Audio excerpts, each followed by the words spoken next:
verset 11, en parlant justement de ce que les enfants de Dieu sont capables de faire et ceux qui sont capables de vivre. En Apocalypse chapitre 12 et à partir de verset 11, ils l'ont vaincu en parlant de l'accusateur des frères. Vous savez que vous avez un adversaire, le diable, qui rôde comme un lion rugissant, cherchant qu'il peut dévorer. On a un ennemi qui nous déteste. Jésus a dit en Jean 10, 10 que le voleur ne vient que pour égorger, voler, égorger et détruire, n'est-ce pas? Mais, bonne nouvelle, Jésus est venu pour nous donner la vie abondante. Et cette vie abondante est accessible à nous. Cette vie victorieuse, cette vie triomphante, on peut le vivre, on peut l'avoir, on peut l'expérimenter. Mais en verset 11 d'Apocalypse chapitre 12, il dit, ils l'ont vaincu à cause du sang de l'agneau et à cause de la parole de leur témoignage, et ils n'ont pas aimé leur vie jusqu'à craindre la mort. Donc, qu'est-ce que nous avons vu jeudi passé? C'est que avec le sang de Jésus, nous pouvons avoir la victoire. Amen. Jésus-Christ est déjà venu. Il a déjà été crucifié. Sa vie a été offerte en sacrifice à la croix du Calvaire. Son sang précieux a déjà été effusé et son sang nous a lavés de tous nos péchés. Et en fait, c'est par le sang de Jésus que l'ennemi de notre âme a été vaincu. Amen. Donc, ils l'ont vaincu à cause du sang de l'agneau, mais ça n'a pas arrêté là, mais aussi à cause de la parole, tout le monde dit la parole, de leur témoignage. C'est-à-dire qu'ils ont dû apprendre à déclarer les choses. C'est par la grâce que nous sommes sauvés, par le moyen de la foi. Et ça ne vient pas de nous, c'est un don de Dieu. Mais on sait que si nous confessons avec sa bouche le Seigneur Jésus-Christ, et si nous croyons dans le cœur que Dieu l'a ressuscité des morts, que nous serons sauvés. Et qu'est-ce que nous avons vu jeudi passé? C'est qu'il faut croire et il faut parler. J'ai cru, c'est pourquoi j'ai parlé. Est-ce qu'on peut le dire ensemble? J'ai cru, c'est pourquoi j'ai parlé. Mais il ne faut pas juste parler n'importe quoi, il faut parler la parole de Dieu. Et aujourd'hui, qu'est-ce qu'on veut faire? On veut aller encore plus loin. Et on veut parler d'une chose qui est vraiment fondamentale si vous et moi, nous voulons marcher dans la victoire, si nous voulons expérimenter toutes les bénédictions de Dieu dans notre vie. Combien de vous voulez expérimenter les bénédictions de Dieu? Amen. Vous voulez vivre selon sa volonté parfaite. Alors, c'est pourquoi en Matthieu chapitre 16, on va aller plus loin aujourd'hui. Matthieu chapitre 16, et on va lire un autre passage. Est-ce que vous avez la Bible avec vous ce matin? Si vous avez une Bible en papier, montrez-moi votre Bible. Hein, laisse-moi voir votre Bible. Mettez ça dans l'air pour que je puisse voir votre Bible. Si vous n'avez pas de Bible en papier et vous avez peut-être la parole de Dieu en appli sur votre téléphone, montrez-moi votre téléphone. Peu importe que ça soit une version électronique ou que ça soit une version en papier, on va faire une déclaration ce matin.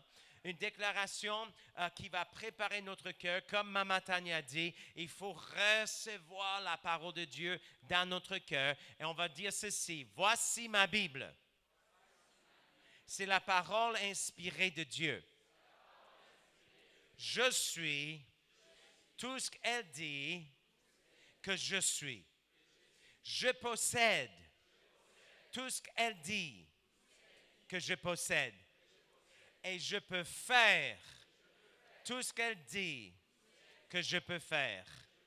Je vais maintenant recevoir la semence incorruptible de la parole de Dieu. Et je ne serai jamais plus pareil. Mais je serai changé, transformé de gloire en gloire à l'image de Jésus-Christ. Amen. Et si vous êtes d'accord avec cela, poussez une belle cri de victoire. Alléluia. Amen. Amen, amen. Matthieu, chapitre 16. On va lire un passage qui est tellement fondamental pour notre vie chrétienne. Et c'est à partir de verset 13. Matthieu, chapitre 16, 13. Jésus, étant arrivé dans le territoire de Césarée de Philippe, demanda à ses disciples, « Qui dit-on que je suis, moi, le Fils de l'homme ?» Et ils répondirent, « Les uns disent que tu es Jean-Baptiste, les autres Élie, les autres Jérémie ou l'un des prophètes. » Alors Jésus pose la question de nouveau, « Et vous, les disciples, vous, qui dit-il, qui vous dites-vous, que je suis? » Alors donc, c'est bien de poser la question, qu'est-ce que les autres disent à propos de Jésus? Mais Jésus va aller encore plus loin et il pose la question directement à eux. Mais qui est-ce que vous dites que je suis? Et Simon, Pierre, répondit, tu es le Christ, le Fils du Dieu vivant. Est-ce qu'on peut dire que Jésus est le Christ, le Fils du Dieu vivant? Alléluia. Et Jésus, reprenant la parole, lui dit en verset 17, « Tu es heureux, Simon, fils de Jonas, car ce ne sont pas la chair et le sang qui t'ont révélé cela, mais c'est mon Père qui est dans les cieux. » Alors, qu'est-ce que nous voyons? C'est que Pierre a eu une révélation. Est-ce qu'on peut dire révélation? C'est quoi une révélation? C'est la découverte de quelque chose qui existe déjà, mais qui était caché auparavant. Amen? Il y a des choses qui sont déjà là, mais qui doivent être révélées. On doit comprendre, on doit voir qu'est-ce qu'il y a qui existe déjà, mais qui est caché. Jésus était déjà le Fils de Dieu. Avant que Simon a eu la révélation, Jésus était déjà le Fils de Dieu, mais c'était caché. Mais il a eu cette révélation et cette révélation ne venait pas d'un homme. Ce n'était pas de la chair, ce n'était pas du sang. C'est le Père qui a révélé cela au cœur de Simon-Pierre. Et aujourd'hui, il y a des choses que le Saint-Esprit veut vous révéler. Est-ce que ça vous est déjà arrivé d'être dans une pièce, dans une chambre pendant la nuit, il n'y a pas de lumière et c'est vraiment noir et vous ne voyez rien? Peut-être hier soir, vous pouvez penser à ça. Vous réveillez, c'est la noirceur totale, vous ne voyez même pas la main devant votre visage. Mais dès que le soleil se lève ou dès que la lumière est ouverte, tout d'un coup, vous voyez qu'est-ce qui était déjà dans la pièce, dans la chambre. Vous voyez, il y a des meubles, il y a des choses, mes vêtements, il y a des choses qui étaient déjà là, mais vous ne voyez pas. Vous avez besoin de la lumière. Regardez quelqu'un à côté de vous et dites, vous avez besoin de lumière. Ça, c'est pourquoi l'apôtre Pierre a prié en Éphésiens chapitre 1. Il a prié que le Seigneur nous donne un esprit de sagesse et de révélation dans sa connaissance. Tout le monde dit révélation. Amen. Qu'il illumine les yeux de votre cœur. Les yeux de votre cœur ont besoin de voir les choses. Chaque être humain, premièrement, a besoin d'une révélation de qui est Jésus-Christ. Amen. Il est vraiment le Fils de Dieu. Il est le sauveur du monde. Il est la porte. Il est le seul chemin. On a besoin d'avoir cette révélation. Mais Jésus a dit, vous êtes heureux, Simon, fils de Jonas, car ce ne sont pas la chair et le sang qui t'ont révélé cela, mais c'est mon Père qui est dans les cieux. Et moi, je te dis que tu es Pierre. Et que sur cette pierre, je bâtirai mon église. Et que les portes du séjour des morts ne prévaudront point contre elle. Alors donc, Pierre est heureux. Il est béni. Pourquoi? Parce qu'il a eu une révélation de l'identité de Jésus-Christ. Il a compris, il a su, Jésus est le Christ, Jésus est le Fils de Dieu. Amen. Donc Jésus dit, tu es heureux, mais il a continué et il a donné une autre révélation concernant l'identité de Pierre lui-même. Tu as eu une révélation de qui je suis, maintenant je vais te donner une révélation de qui tu es. Amen.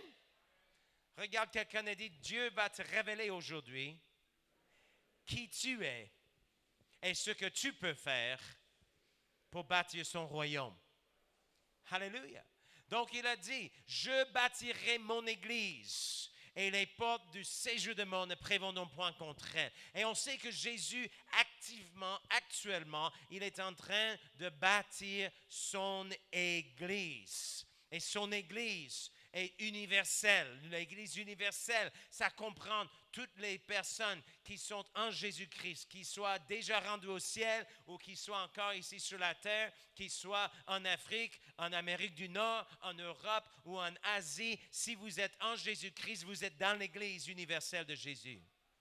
Mais l'Église universelle est vraiment bâtie à travers les églises locales, comme cette église locale, l'église La Faveur de Dieu à ma campagne ici en RDC. C'est une église locale avec un pasteur qui est en train de diriger et de nourrir le troupeau de Dieu sur le plan local. Donc quand Jésus a dit « je bâtirai mon église », il voulait dire qu'il allait bâtir l'église universelle, mais il voulait dire également « je bâtirai les églises locales aussi ». Amen.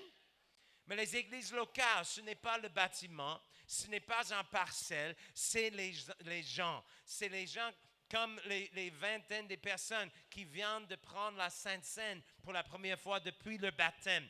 C'est les individus qui sont l'Église aussi. Amen.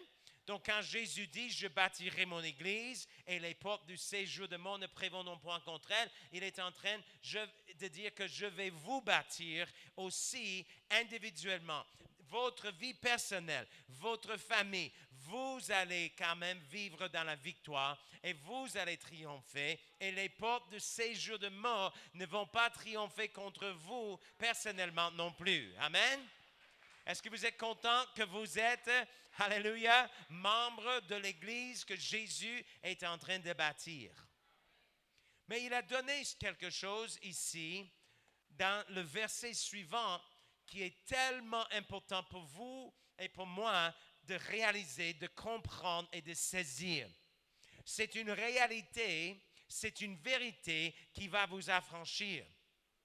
Et c'est une vérité qui va faire la différence entre la défaite et la victoire. C'est une vérité qui va faire la différence entre la maladie et la santé divine. C'est une différence qui va être distinguée entre la pauvreté et la prospérité aussi. Amen. Entre la dépression et une vie remplie de joie.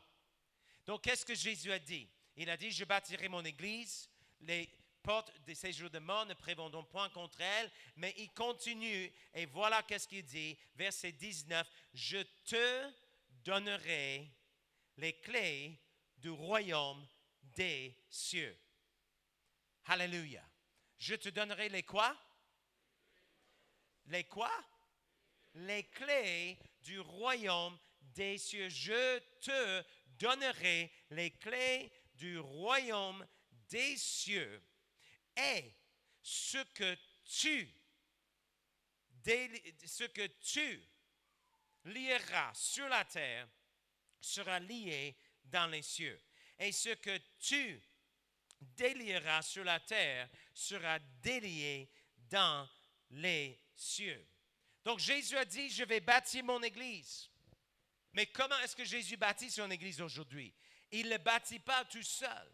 Il bâtit l'église à travers son corps. Jésus est la tête de l'église. Nous sommes le corps de Christ, le corps du Seigneur. Et c'est vraiment à travers son corps qu'il est en train de bâtir son église. Et ce qu'on a besoin de comprendre, c'est que Jésus ne peut pas bâtir son église sans avoir la collaboration et la coopération de chaque membre de son corps. Amen. Alléluia. Donc, on va dire ceci. Jésus bâtit son église à travers les églises locales et à travers chaque membre de son corps. Afin de bâtir l'église, Jésus a confié les clés du royaume à l'église. Alléluia. Donc, vraiment, le titre du message aujourd'hui, c'est « Vous avez les clés ». À quoi est-ce que vous attendez? Pourquoi est-ce que vous attendez? Hein? Parce que vous avez déjà les clés. Regarde encore quelqu'un et dit, vous avez déjà les clés. Alléluia. Quand on parle des clés du royaume, vous savez que les clés représentent toujours l'autorité, n'est-ce pas? Hein? Il y a des clés que j'ai ici dans la poche ici, et il y a plusieurs clés de notre appartement ici à Kinshasa, et ces clés indiquent une chose, c'est que moi j'ai l'autorité d'entrer, hein, et de sortir, d'ouvrir et de fermer la porte de cet appartement parce que c'est mon nom qui est sur le bail. Amen. Si vous avez un véhicule, une voiture, vous avez les clés de cette voiture et ces clés représentent la réalité que c'est vous qui êtes autorisé à conduire le véhicule. Amen. On va dire ceci, les clés représentent mon autorité. Et c'est important parce que vous savez que quand Dieu a créé l'homme, il a créé Adam et Ève, il a placé Adam et Ève dans le jardin. En Genèse chapitre 1, il a donné un mandat à eux de se multiplier, mais aussi de dominer sur la terre. Tout le monde dit dominer. Dans un sens, Dieu a délégué son pouvoir, son autorité à Adam et Ève. Et Adam et Ève sont devenus vraiment responsables, les dieux, si vous voulez, avec un D minuscule de la terre. Mais voilà le problème. Le problème, c'est que Adam et Ève, au lieu d'obéir à Dieu, le Tout-Puissant, au lieu de faire qu'est-ce que Dieu les a demandé de faire, quand le serpent est venu pour séduire Ève, ils ont cédé au mensonge de l'ennemi. Et dans un sens, qu'est-ce qu'ils ont fait? Dieu avait donné les clés de la terre à Adam et Ève. Mais Adam et Ève ont remis les clés entre les mains de Satan. Et la Bible dit, selon 2 Corinthiens chapitre 4, que si notre évangile est voilé, c'est voilé pour ceux qui périssent, dont le Dieu des minuscules de ce siècle a aveuglé l'intelligence de ceux qui ne croient pas, afin qu'ils ne voient pas briller la splendeur de la gloire de Jésus-Christ. Et donc, Satan, tout d'un coup, avec la chute de l'homme, il était en possession des clés de la terre. Et voilà pourquoi, aujourd'hui même, il y a tant de souffrance. Il y a des gens qui disent, mais si Dieu existe, pourquoi est-ce qu'on a tellement de guerres sur la terre? Pourquoi est-ce qu'on a la maladie? Pourquoi est-ce qu'on a tant de pauvreté, tant de problèmes sur la planète Terre? Si Dieu est souverain, si Dieu est si grand, mais Dieu, dans sa souveraineté, a choisi de remettre les clés à Adam et Ève. Et Adam et Ève ont choisi de remettre les clés à Satan, à Lucifer. Et donc, si vous voyez tous les maux sur la terre aujourd'hui, ça ne vient pas de Dieu. Amen. Tout don parfait et toute grâce excellente ça vient de Père de lumière, avec qui il n'y a pas d'ombre de changement. Dieu est bon, il est toujours bon à 100%. Jésus a dit, c'est le voleur qui vient pour détruire, pour égorger, pour voler. Mais moi, je suis venu afin que les brebis aient la vie et qu'elle ait même avec abondance. Jésus n'est pas venu pour vous rendre malade, non, il est venu pour vous guérir. Nous savons comment Dieu a oint du Saint-Esprit et de force Jésus de Nazareth, qui allait de lieu en lieu faisant du bien et guérissant tous ceux qui étaient sous l'empire du diable. Amen. Mais pourquoi est-ce qu'il était capable de le faire? Parce que voilà vraiment la bonne nouvelle de l'Évangile. C'est que le premier Adam, le premier homme, il a trahi Dieu. Il a désobéi à Dieu. Et il a remis les clés entre les mains de notre adversaire, le diable. Mais ça, ce n'est pas la fin de l'histoire. Même dès que Adam et Ève ont péché, en Genèse chapitre 3, nous voyons que Dieu a parlé avec Adam et Ève et il a parlé aussi au serpent. Et il a dit au serpent quelque chose. Il a dit justement que la semence de la femme va écraser ta tête. Alléluia. Donc Dieu a donné une promesse dès le commencement que l'agneau de Dieu immolé avant la fondation du monde allait venir. C'est quoi la semence de l'homme? La semence, on sait naturellement, biologiquement parlant, la semence sort de l'homme. Quand une femme tombe enceinte, c'est parce que la semence vient de l'homme. Mais cette fois-ci, Dieu a dit la semence de la femme. Pourquoi? Parce que quand Jésus allait venir sur la terre, il n'y aura pas un homme qui allait le faire tomber enceinte. C'est par la vertu de Dieu, c'est par la puissance du Très-Haut que Marie est tombée enceinte. Alléluia. Et Dieu est devenu un homme. Alléluia. Dieu s'est fait chair. Et la Bible dit que Jésus-Christ est appelé le deuxième Adam. Le dernier Adam. Alléluia. Et qu'est-ce que le dernier Adam a fait? Le dernier Adam a réussi là où le premier Adam a échoué. Vous vous rappelez dans le jardin d'Éden, le premier Adam a été tenté. Regarde cet arbre, que c'est beau à manger. Et il a tenté sur 3 domaines en fait. La convoitise des yeux, la convoitise de la chair et l'orgueil de la vie. Oh, si tu manges cela, tu vas être comme Dieu. Regarde que c'est beau à manger. Et si tu en manges, tu vas être comme Dieu. Et Adam et Ève ont cédé et ils ont remis les clés entre les mains de Satan. Mais le deuxième Adam est venu et lui aussi, il était tenté. Pendant 40 jours, tenté par Satan. Et qu'est-ce qu'ils ont dit? C'était les 3 choses, les mêmes 3 domaines que Jésus a subi la tentation. Il était tenté en toutes choses comme nous, mais il n'a pas péché. Alléluia. Regarde, prends cette pierre, change ça en pain. Il a emmené sur le haut du temple, jette-toi. Il a dit, regarde tous ces royaumes, fléchis les genoux devant moi, je paraphrase, adore-moi et je vais te donner tous ces royaumes. Mais il était aussi tenté avec la convoitise des yeux, la convoitise de la chair et aussi l'orgueil de la vie. Mais Jésus-Christ a résisté à la tentation. C'est pourquoi il est allé à la croix sans péché. Il était l'agneau sans défaut. Il a versé son sang précieux. Ce sang qui ne venait pas d'un homme naturel, mais ce sang qui venait vraiment, qui avait l'ADN de Dieu lui-même. Alléluia. Il a versé ce sang, il nous a libérés du péché et en fait, nous savons qu'il est descendu dans les régions inférieures. Et en Apocalypse chapitre 1, verset 18, il dit ceci, « Ne crains pas, je suis le premier et le dernier. » Et je suis le vivant. J'étais mort et voici, je suis vivant au siècle des siècles. Jésus a dit ceci, je tiens les clés de la mort et du séjour des morts. Alléluia. Tout le monde dit, Jésus tient les clés.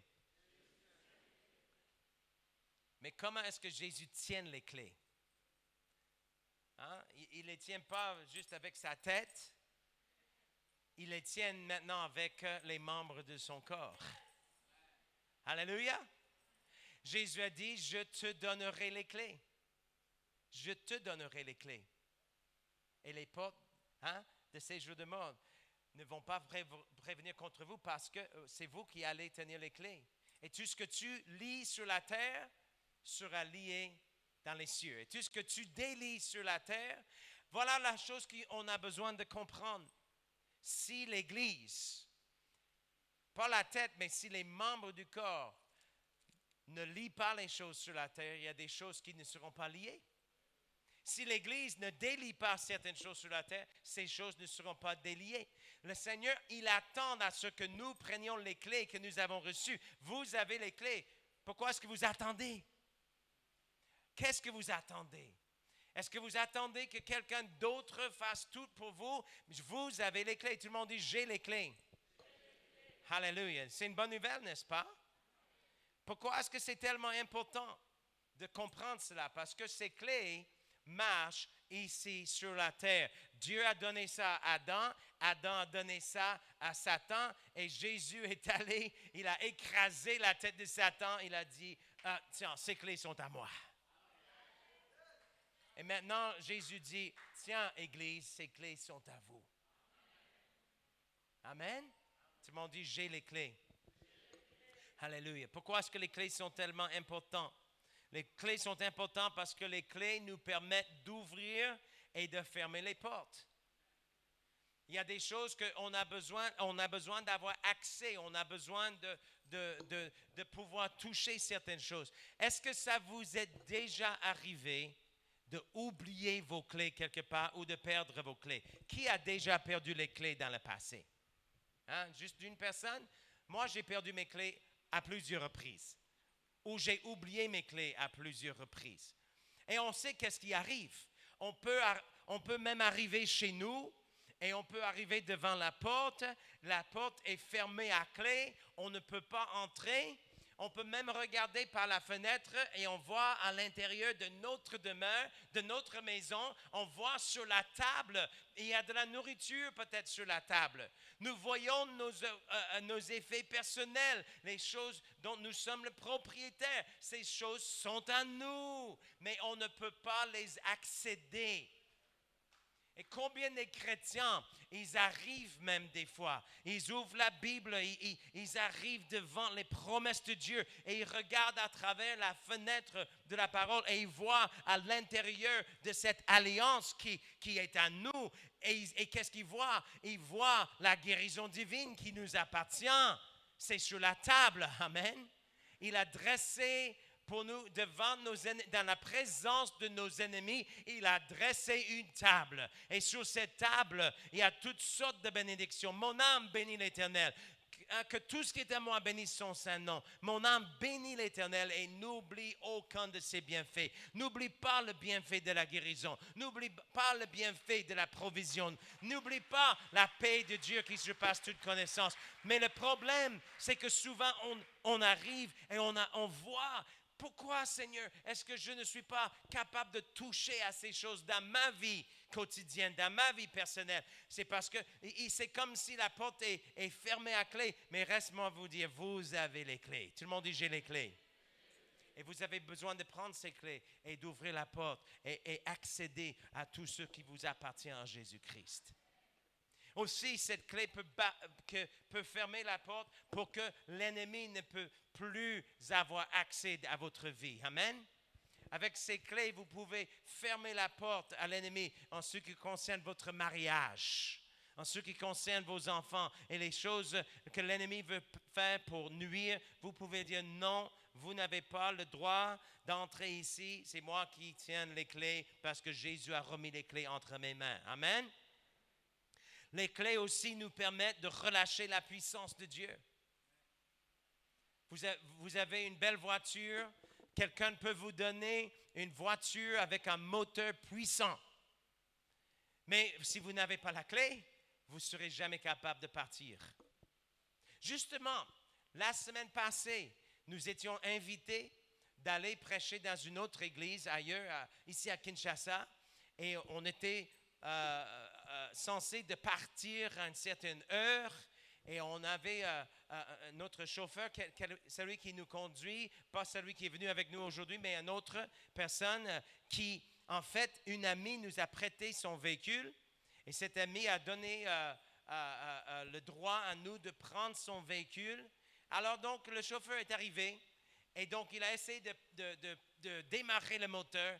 Et je ne sais pas pour combien de temps il essaie de démarrer. Il pensait, peut-être la batterie est à terre, est épuisée. Il faut peut-être charger la batterie.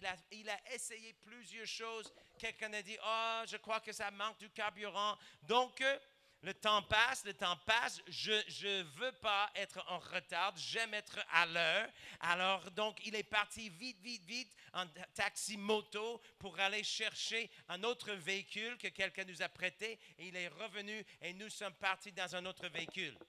Mais en route, le propriétaire de la première voiture nous appelle en disant, mais écoute, je suis descendu et j'ai moi-même démarré le moteur et c'est démarré la première fois que j'ai essayé, c'est parti. Et finalement, on a réalisé que le chauffeur n'avait pas la bonne clé.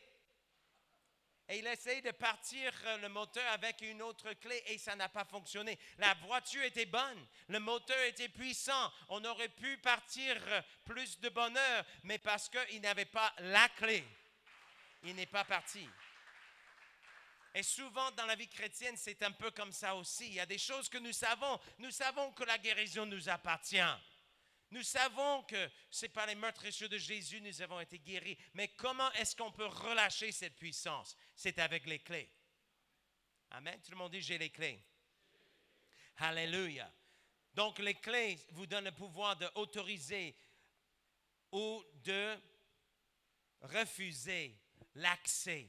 On peut dire oui ou on peut dire non avec une clé. On peut ouvrir avec la clé la porte pour laisser nos amis, ceux qui nous aiment, entrer dans notre vie. Et on peut avec la même clé fermer la porte pour que tous les voleurs, les brigands et les gens qui veulent nous faire mal puissent rester dehors. Et ça marche de la même façon dans le domaine spirituel. Amen. Alléluia. Tout le monde dit, j'ai les clés.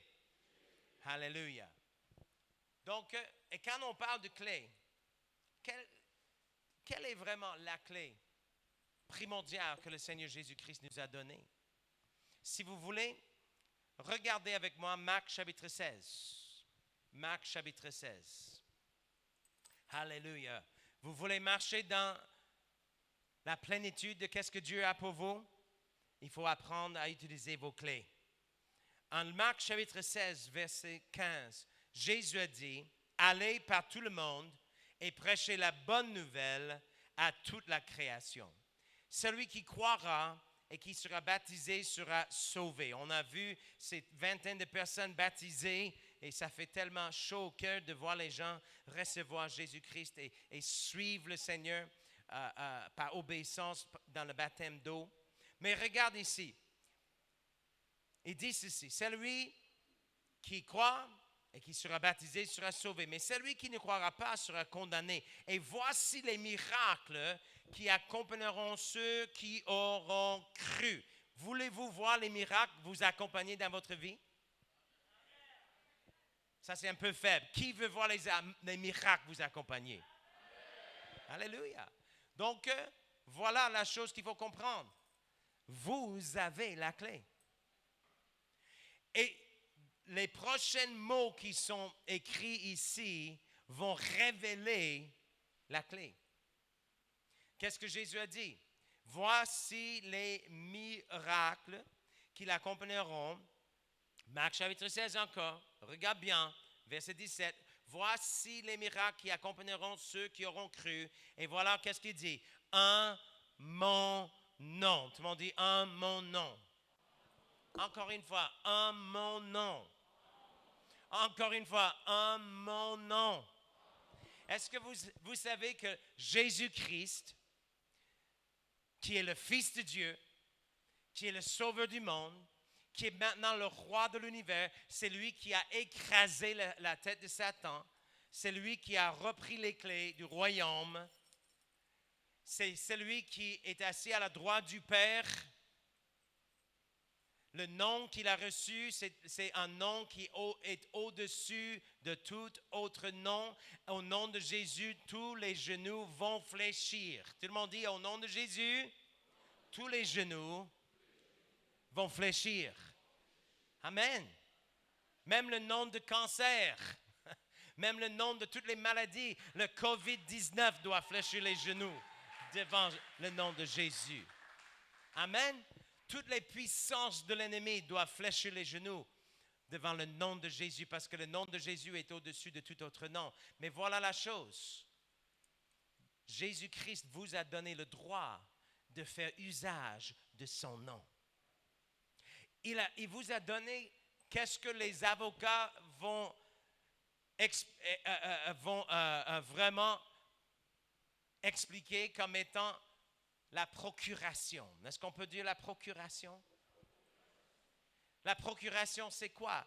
On peut signer une procuration et quand on signe une procuration, on donne le droit à une autre personne de faire les affaires en notre nom. Amen. Mes parents sont partis il y a de longues années ils avaient besoin de quitter les États-Unis pour aller vivre dans un autre pays pendant 3 ans. Et c'était à cause de leurs affaires. La compagnie pour qui mon père travaillait, mon beau-père travaillait, ils ont demandé à lui et à ma mère de quitter les États-Unis et d'aller vivre en Italie pendant 3 ans. Et pendant leur séjour en Italie, il y avait quand même des choses aux États-Unis.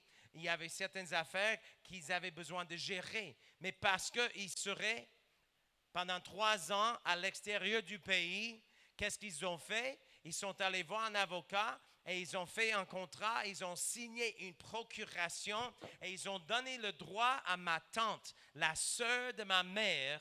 Ils ont donné le droit à elle de faire les affaires avec le nom de mon père. C'est-à-dire que si ma tante aurait voulu, elle aurait pu signer et vider le compte à banque. Elle aurait pu vendre toutes les choses qui appartenaient à mon père et ma mère. Ma tante avait le droit légal de faire tout ce qu'elle voulait en réalité avec les choses qui appartenaient à mes parents. C'était la procuration. Elle avait le droit de faire usage du nom de mes parents. Mes parents qui n'étaient pas présents dans le pays, elle était présente. C'est elle qui avait le droit de régler toutes leurs choses. Et savez-vous, c'est exactement ce que Jésus-Christ a fait. Jésus-Christ nous a donné la procuration.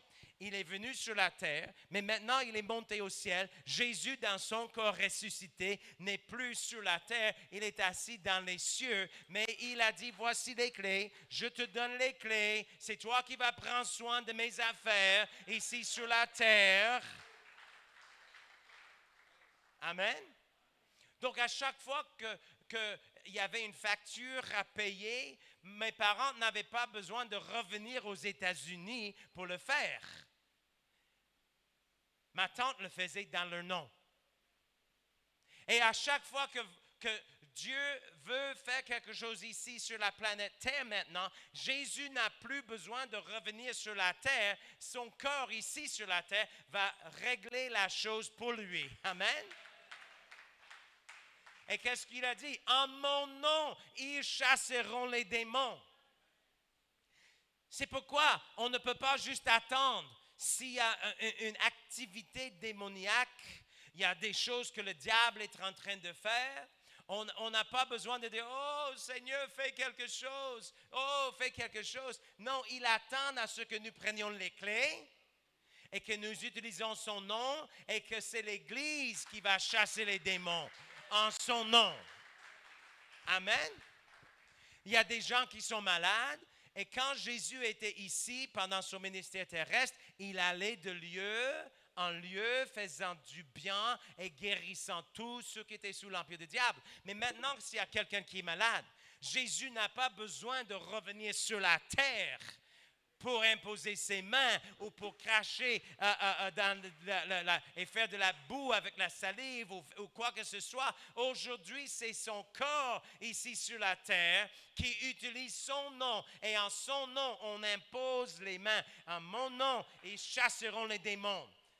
Ils saisiront les serpents. S'ils boivent quelques breuvages mortels, ils ne feront pas de mal. Et ils imposeront les mains aux malades et les malades seront guéris. Amen. Montrez-moi vos mains.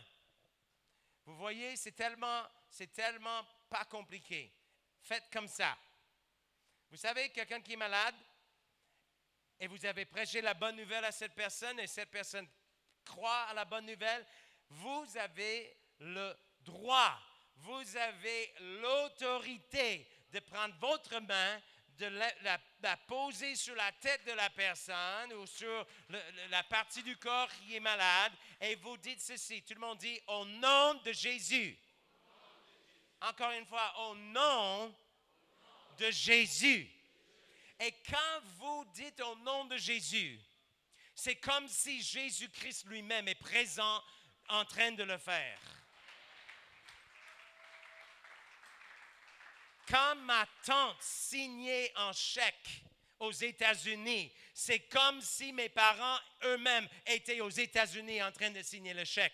Le même pouvoir, le même poids, le même droit légal a été accordé à ma tante qui appartenait à mes parents. Et aujourd'hui, les mêmes droits légaux qui appartenaient à Jésus, il nous a délégué ces choses. Il nous a confié ces choses. Et quand on parle au nom de Jésus, c'est comme si Jésus lui-même est en train de parler. Amen. Hallelujah. N'est-ce pas une bonne nouvelle? Gloire à Dieu. Donc, qu'est-ce qu'on doit faire avec ça? Je vais vous laisser avec quelques conseils pratiques ce matin. Quelques conseils pratiques. Premièrement, sachez que les clés sont déjà en votre possession. Amen. En fait, on a nos collègues d'Haïti qui sont avec nous. Et le pasteur à eux, pasteur Andy, Joseph comme enseignant à l'école biblique aussi.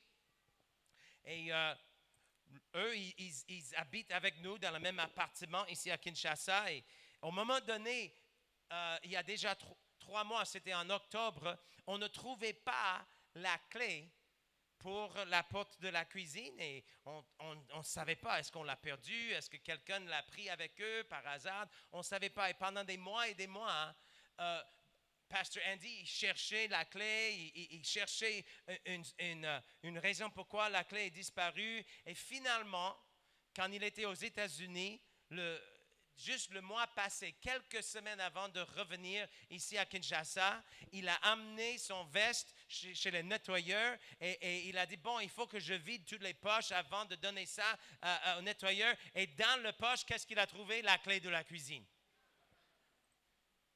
Tout le monde dit, j'ai déjà les clés.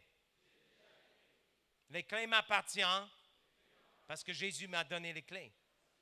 Donc, pas besoin de supplier. Oh Seigneur, s'il te plaît, donne-moi les clés. Vous avez déjà les clés. Amen. Mon peuple périsse faute de connaissance. Sachez que vous avez la clé. Amen. Deuxième chose qu'il faut savoir, très pratique, il faut savoir dans quelle porte ces clés vont fonctionner. Parce que moi, je ne peux pas prendre ces clés et les utiliser chez vous.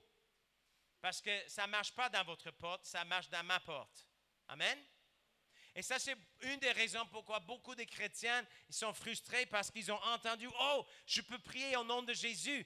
Et ils vont faire les prières qui sont en dehors de la volonté de Dieu. Ils vont essayer de faire les choses qui sont en dehors de leur sphère d'influence ou d'autorité. Qu'est-ce que je veux dire par cela? Jésus a dit, si vous demeurez à moi et que ma parole demeure en vous, vous demanderez ce que vous voulez et cela vous sera accordé. Il faut demeurer dans la parole et demander les choses qui se trouvent déjà dans la parole.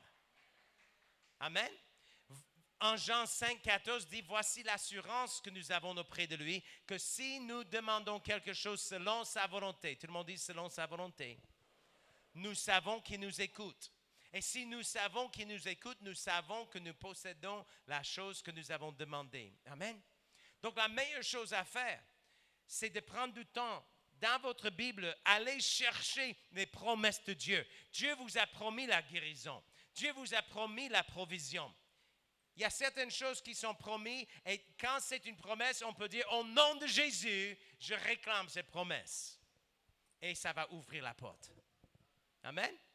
Mais il y a des choses qui ne sont pas promises. Vous ne pouvez pas violer la volonté d'un autre être humain.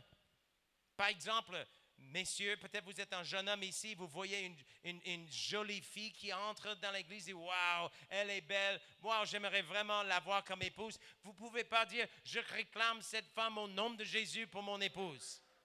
Ça ne marche pas, c'est de la folie, mes amis. Amen.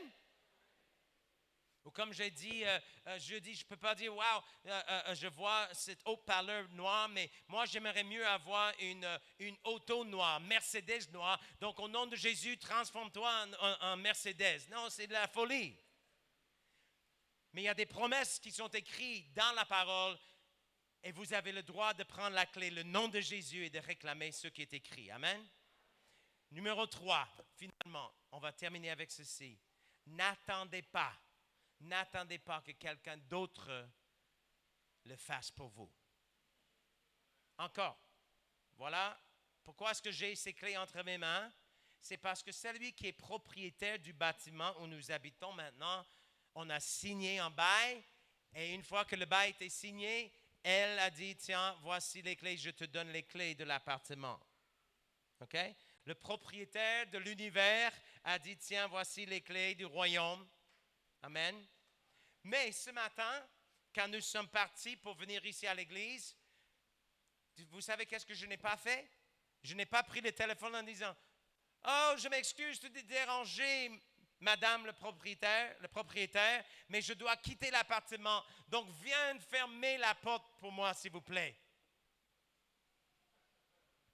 Qu'est-ce qu'elle va dire? Elle va dire, monsieur, il est tôt. Pourquoi est-ce que vous me dérangez? Vous avez les clés. Fermez la porte vous-même. N'est-ce pas? Et combien de fois on fait ça en tant que chrétien? Oh Seigneur, fais ceci. Oh Seigneur, fais cela. Oh Seigneur, fais ceci. Et le Seigneur dit, je t'ai donné les clés.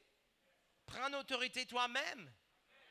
Ou on va appeler le pasteur. Pasteur, j'ai besoin d'aide. Oh pasteur, ça va pas bien.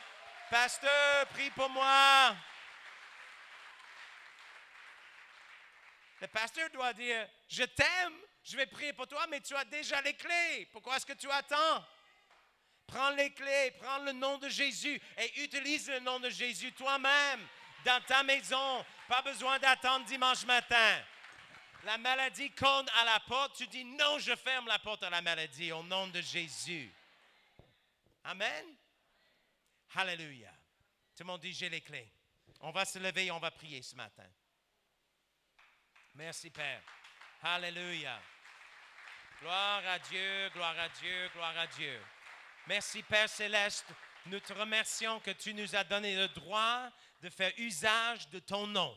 Tu nous as donné la procuration.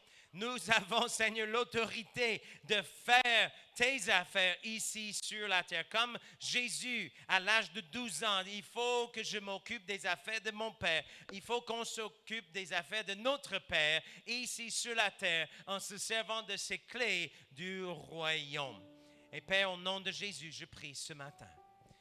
Alléluia. Que s'il y a des gens qui ont des situations, des conditions dont ils ont besoin de voir ta puissance agir, je prie, Seigneur, que tu puisses leur révéler qu'ils ont les clés.